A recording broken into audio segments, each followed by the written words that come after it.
भौतिक विज्ञान की इस ऑनलाइन कक्षा में आपका हार्दिक अभिनंदन और स्वागत है। प्यारे छात्रों, आज इस कक्षा के माध्यम से हम भौतिक विज्ञान विषय कोड 129 कक्षा 12 के पाठ्यक्रम के अंतर्गत इकाई 1 स्थिर वैद्युतिकी के अध्याय 4 संधारित्र तथा परावैद्युत के तहत निम्न 3 बिंदुओं पर चर्चा करेंगे। पहला बिंदु जिस पर हम चर्चा करेंगे वो है संधारित्र, उसकी परिभाषा। दूसरा बिंदु जिस पर हम चर्चा करेंगे वो है संधारित्र का सिद्धांत। और तीसरा तथा अंतिम बिंदु जिस पर हम आज चर्चा करेंगे वो है संधारित्र की धारिता और उसकी धारिता को प्रभावित करने वाले कारक। प्यारे छात्रों, आइए एक बार फिर से समझते हैं कि आज की इस कक्षा का उद्देश्य क्या है। आज इस कक्षा के माध्यम से हम संधारित्र की परिभाषा करेंगे, संधारित्र के सिद्धांत पर चर्चा करेंगे और अंत में संधारित्र की धारिता और उसकी धारिता को प्रभावित करने वाले कारकों पर विचार करेंगे। तो आइए शुरू करते हैं। सबसे पहले हम ये समझते हैं कि संधारित्र क्या है। संधारित्र, जिसको अंग्रेजी में कैपेसिटर कहा जाता है, वास्तव में एक ऐसा समायोजन है, एक ऐसी युक्ति है, एक ऐसी व्यवस्था है, एक ऐसा निकाय है, किसी भी प्रकार से आप कह सकते हैं, जिसमें किसी चालक के आकार में परिवर्तन किए बिना उस पर आवेश की पर्याप्त मात्रा संचित की जा सकती है। कहने का अर्थ प्यारे छात्रों यहां पर यह है कि संधारित्र हमारे पास एक ऐसा उपाय होता है जिसके द्वारा हम आवेश को संग्रहित करके, आवेश को जमा करके, आवेश को कलेक्ट करके रख सकते हैं। जिस प्रकार से बाल्टी या किसी अन्य बर्तन का उपयोग हम पानी को इकट्ठा करने में करते हैं, उसी प्रकार से यदि हमें आवेश को इकट्ठा करना है, आवेश को कहीं पर जमा करना है, तो हमें संधारित्र यानी कैपेसिटर का प्रयोग करना पड़ेगा। एक बार हम फिर से इसकी परिभाषा पर गौर करते हैं। यदि प्रश्न आता है कि संधारित्र क्या है, what do you mean by capacitor, तो आप इसका जवाब लिखेंगे कि संधारित्र एक ऐसा समायोजन है जिसमें चालक के आकार में परिवर्तन किए बिना उस पर आवेश की पर्याप्त मात्रा संचित की जा सकती है। प्यारे छात्रों, अब हम इसके सिद्धांत पर विचार करेंगे। इसका सिद्धांत क्या होता है?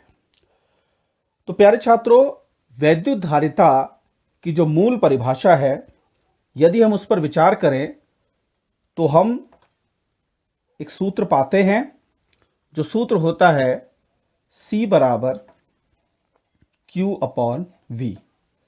C बराबर Q अपॉन V। प्यारे छात्रों, इस सूत्र को ध्यान से देखिएगा। कुछ बातें यहां से बहुत ही स्पष्ट नजर आती हैं।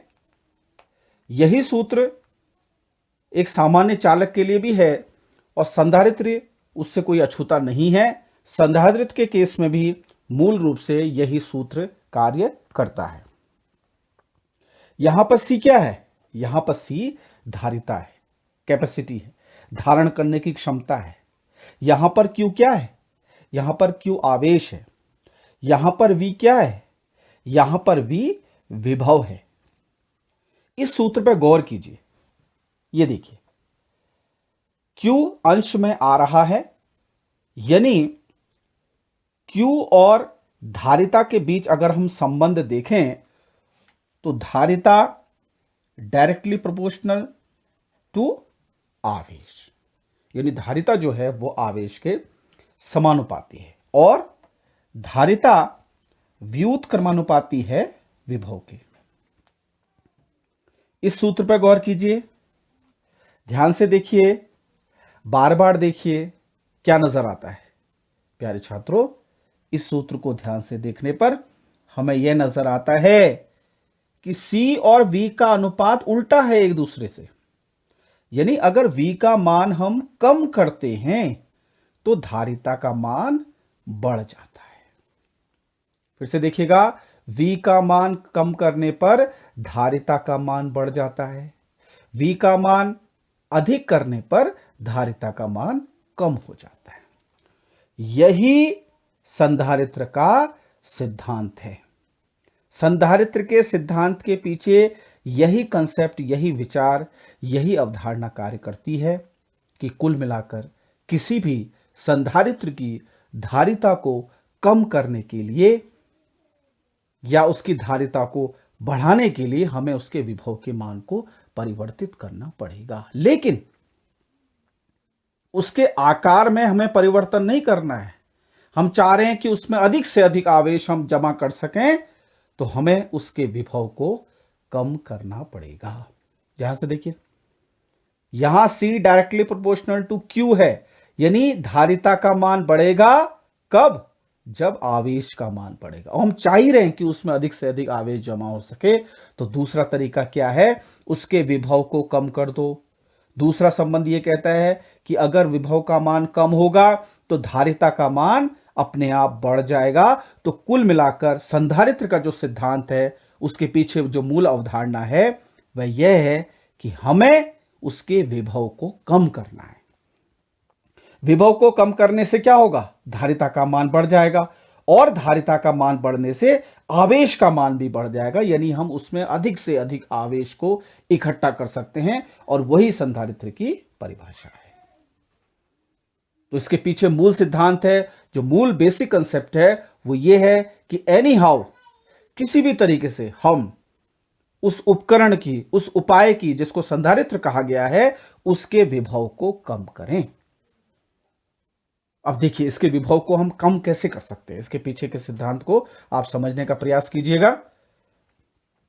ये देखिए, अभी आप आगे के वीडियो में समांतर पट्ट संधारित्र के बारे में पढ़ेंगे। उसकी कुछ रूपरेखा मैं यहां पे आपको बता देता हूं।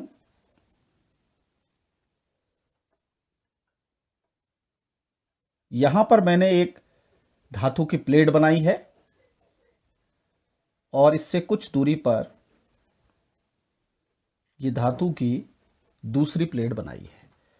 माना इस प्लेट का नाम A है और इसका नाम B है।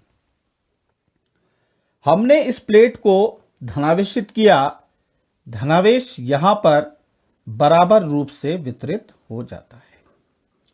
प्यारे छात्रों, ध्यान से देखिएगा, जब हम धातु की प्लेट A को धनावेशित करते हैं तो धनावेश कुछ इस प्रकार से इस पर फैल जाता है। अब हमने क्या किया? धातु की दूसरी प्लेट को इसके समीप लाए। धातु की दूसरी प्लेट को इसके समीप लाए तो क्या होता है? तो जादू होता है प्यारे छात्रों। तो क्या होता है? तो जादू होता है। जादू क्या होता है कि B जो प्लेट है, दूसरी प्लेट जो धातु की है, इसके आंतरिक तल पर A के बराबर परंतु विपरीत प्रकार का आवेश पैदा हो जाता है, और जो ये वाला तल है, बाहर का जो तल है, जो A से दूर है, उस पर उसी प्रकार का धनावेश पैदा हो जाता है, और इस घटना का नाम है प्रेरण। ये इंडक्शन, इसका नाम है प्रेरण, इंडक्शन। क्या है ये घटना और ये कैसे होती है? आपको ध्यान होगा, जब हम पहले अध्याय पर विचार कर रहे थे तो हमने बताया था कि आज से 2500 वर्ष पूर्व महान दार्शनिक वैज्ञानिक थेल्स ने एक विचार दिया था कि जब अंबर को ऊन से रगड़ा जाता है तो अंबर में कागज के छोटे छोटे टुकड़ों को अपनी ओर आकर्षित करने का गुण आ जाता है। प्यारे छात्रों, ये घटना कैसे होती है? बाद में इसका कारण भी हमें मालूम चला कि ये होती है due to transfer of electrons, electron के स्थानांतरण के कारण। लेकिन वास्तव में उसके पीछे क्या होता है? उसके पीछे कंसेप्ट क्या है? कागज के छोटे छोटे टुकड़े तो क्या होते हैं? वो तो उदासीन हुए। यदि आप एक सूखी, ये कंघी है मान लीजिए, ये हमने एक कंघी बनाई है, इस सूखी कंघी को, इस कंघी को हमने बालों से रगड़ा, सूखे बालों से रगड़ा। ये देखिए, ये कंघी है और ये सपोज कागज का टुकड़ा है। कागज का टुकड़ा है। तो उसके पीछे जो मूल अवधारणा है, जो मूल विचार है, वो क्या है? ये कंघी है। इस कंघी को बालों से रगड़ने के पश्चात, सूखे बालों से रगड़ने के पश्चात कागज के छोटे टुकड़े की तरफ लाया जा रहा है। तो क्या हो रहा है? ये कागज किससे बना है? ये कागज बना है परमाणुओं से, और प्रत्येक परमाणु में एक धनावेशित नाभिक होता है और इलेक्ट्रॉन्स होते हैं। तो क्या होता है, ये इससे आकर्षित क्यों होता है? ये क्यों चिपक जाता है? क्योंकि हमने कहा कि कंघी जो है वो धनावेशित हो जाती है। कंघी धनावेशित हो जाती है अगर उसको सूखे बालों से रगड़ें। और कागज के छोटे छोटे टुकड़ों को अपनी ओर इसने क्यों आकर्षित किया? क्योंकि ये धनावेशित हो गई, और इसकी धनावेशित शक्ति के कारण जितने भी यहां पर परमाणु उपस्थित हैं, ध्यान दीजिएगा, परमाणु के अंदर क्या है? नाभिक है और इलेक्ट्रॉन्स। तो सारे इलेक्ट्रॉन जो होते हैं वो एक किनारे पर इकट्ठे हो जाते हैं, और जितने भी धनायन हैं नाभिक के तहत वो सारे एक पॉइंट्स पर आ जाते हैं। तो कागज का ये टुकड़ा क्या हो जाता है? ऋणावेशित, और ये टुकड़ा क्या हो जाता है? धनावेशित। इसलिए कागज का टुकड़ा जो है वो कंघी से चिपक जाता है। तो ये मूल कंसेप्ट है, ये मूल विचार है। इस घटना का नाम है प्रेरण। इस घटना का क्या नाम है? प्रेरण। ये प्रेरण के द्वारा संभव होता है। नहीं तो आप देखिए, कागज तो विद्युत रूप से उदासीन है, फिर भी वो कंघी की ओर क्यों चिपक गया? तो उसके पीछे जो मूल अवधारणा है वो ये है। इसी अवधारणा को हम यहां पर इसका यूज करेंगे, यानी संधारित्र के पीछे जो कहानी है, उसके कंसेप्ट के पीछे जो कहानी है वो इसी से संबंधित है, प्रेरण की घटना से ही संबंधित है। ठीक है ना? फिर से देखिएगा, धातु की प्लेट ए धनावेशित किया गया है, और इसके बगल में या इससे कुछ दूरी पर हमने धातु की दूसरी प्लेट बी को रखा है। प्रेरण की घटना द्वारा ये देखिए, यहां पर देखिएगा, जो कंघी का समीपस्थ सिरा है, ये देखिए सबसे पास वाला सिरा, और कागज के टुकड़े से जो क्लोज है उस पर विपरीत प्रकार का आवेश आ रहा है, और जो दूर वाला दूरस्थ सिरा है उस पर समान प्रकार का आवेश आ रहा है। ऐसा ही यहां भी होगा। जो यहां के निकटस्थ, ये देखिए ए के निकटस्थ जो ये पृष्ठ है बी का, वहां पर विपरीत प्रकार का आवेश आएगा, और ए से जो दूरस्थ पृष्ठ है, यानी बी का जो दूसरा भाग है जो ए से दूरी पर है, उस पर समान प्रकार का आवेश आएगा। और प्यारे छात्रों, यहां पर एक बात और ध्यान देने लायक है, वो ये है कि माइनस आवेश जो होता है वो अपनी विरोधी प्रवृत्ति के कारण इस प्लस आवेश का विरोध करता है, यानी इसके विभव को घटाता है। और मूल कंसेप्ट क्या है? हमें विभव को घटाना ही तो है। संधारित्र के सिद्धांत के पीछे जो मुख्य बात है वो ये है कि हमें एनी हाउ, किसी भी प्रकार से ये कोशिश करनी है कि उसके विभव को कम कर दिया जाए। हमें विभव घटाना है, तभी उसकी धारिता हम बढ़ा पाएंगे। धारिता बढ़ेगी तो तभी हम आवेश दे पाएंगे, और आवेश जमा करना ही संधारित्र का कार्य है। जितना अधिक आवेश जमा हो जाएगा, आकार में परिवर्तन किए बिना हम नहीं चाहते हैं। नहीं तो हम जो है ज्यादा पानी इकट्ठा करने के लिए बड़ी बाल्टी ले लेंगे या बड़ा कोई टैंक ले लेंगे, लेकिन हमें आकार में परिवर्तन नहीं करना है। बिना आकार में परिवर्तन किए हम चाहते हैं कि हमारे पास एक ऐसी बाल्टी हो कि पानी आता रहे, लेकिन व्यावहारिक जीवन में तो संभव नहीं है कि जितनी बड़ी बाल्टी होगी उतना ज्यादा पानी आएगा। लेकिन यहां पर हम एक ऐसे उपकरण के बारे में बात कर रहे हैं कि जिसके आकार में भी हम परिवर्तन करना नहीं चाहते हैं, और यह भी चाहते हैं कि उसमें ज्यादा से ज्यादा आवेश जमा हो जाए। तो उसका एक ही तरीका है कि किसी भी तरीके से उसके विभव को कम कर दो। हम विभव को कम करने का ही यहां पर प्रयास कर रहे हैं, दूसरी प्लेट को रख के। प्यारे छात्रों, कई बार ये प्रश्न जो है परिषदीय परीक्षा में पूछा जाता है, बोर्ड एग्जाम में पूछा जाता है कि संधारित्र में दूसरी प्लेट का क्या कार्य है। फिर से सुनिएगा कि संधारित्र में दूसरी प्लेट का क्या कार्य है, तो आपका जवाब होगा संधारित्र में दूसरी प्लेट का कार्य यह है कि वह पहली प्लेट के विभव को कम कर देती है, जिससे कि उसकी धारिता बढ़ जाए। धारिता बढ़ने से आवेश अधिक से अधिक इकट्ठा हो जाएगा। ठीक है ना। आप देखिए, लेकिन यहां पर प्लस वाला आवेश क्या करता है, चूंकि ये समान प्रकृति का है, ये उसी नेचर का है, तो ये चाहता है इसका विभव बढ़ जाए, ये चाहता है उसका विभव कम हो जाए। तो यहां भी क्या हो रहा है, ये तो चाहता है इसका विभव कम है, लेकिन ये चाहता है विभव बढ़ जाए। तो यहां पर थोड़ा सा विभव के मान में थोड़ा सा अंदेशा टाइप का है कि इसका कम होगा या नहीं होगा। तो अगर हम किसी तरीके से इस प्लस आवेश को, जो कि प्रेरण की घटना द्वारा पैदा हुआ है, किसी तरीके से यह हट जाए, अगर किसी प्रकार से ये वाला धनावेश जो है, क्योंकि इसका काम तो ठीक ही है, इसके ये विभव को कम कर रहा है, इसने तो अपनी ड्यूटी पूरी कर दी, लेकिन ये समान प्रकृति का होने के कारण, इसके नेचर में है कि एक जैसी प्रकृति का होने के कारण ये विभव को बढ़ाएगा, लेकिन हमें तो विभव को क्या करना है, कम करना है। तो क्यों ना इस धनावेश को भी यहां से हटा दिया जाए। लेकिन छात्रों, ऐसे ही हम जो है इसको नहीं हटा सकते हैं, इसके लिए हमें इसको अर्थिंग करना पड़ेगा, भू संपर्कित करना पड़ेगा ये। और पहले भी आपने प्यारे छात्रों ये पढ़ा है कि पृथ्वी एक बहुत बड़ा चालक है, जिसका विभव क्या होता है, शून्य होता है। अब देखिए, जैसे ही इसके बी के बाहरी सिरे को हम भू संपर्कित करेंगे, इसकी अर्थिंग करेंगे, तो क्या होगा, ये उच्च विभव पे है यहां से, और ये निम्न विभव पे है, तो यहां से समस्त धनावेश जो है वो यहां पर चला जाएगा। सारा धनावेश कहां चला जाएगा, पृथ्वी में चला जाएगा।